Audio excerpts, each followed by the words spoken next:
Let's get into the big stories of the week with my panel, Sky News contributor Kosha Garda and Emily Dye from the Centre for Independent Studies. Welcome to you both.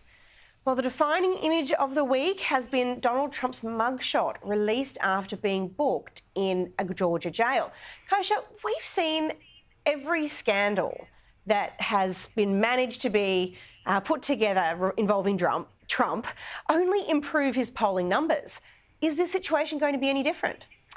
I do not think so, Amanda. I think, the way to look at this is to just step back and kind of think about the whole landscape. The reason why we're in this situation right now is there's a large swath of the American electorate that for 30 or 40 years has felt increasingly disenfranchised for many, many reasons. Along comes Trump, a complete outsider, and tries to give voice to those folks and wins.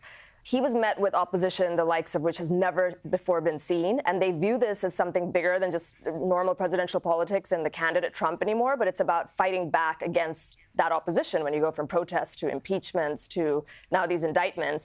And I think each time that you see this, as you point out, you're just going to see supporters of him and opposers of him galvanize more and more. And the real question will just be how far that opposition is going to go. Will they let him run? And if he runs, how much of his supporters are going to turn out? Because the U.S. election is about turnout since we don't have mandatory voting. That's ultimately how the story is going to end. And I think it's just going to get much, much more heated. So buckle up, because this is just the beginning of a very long cycle ahead.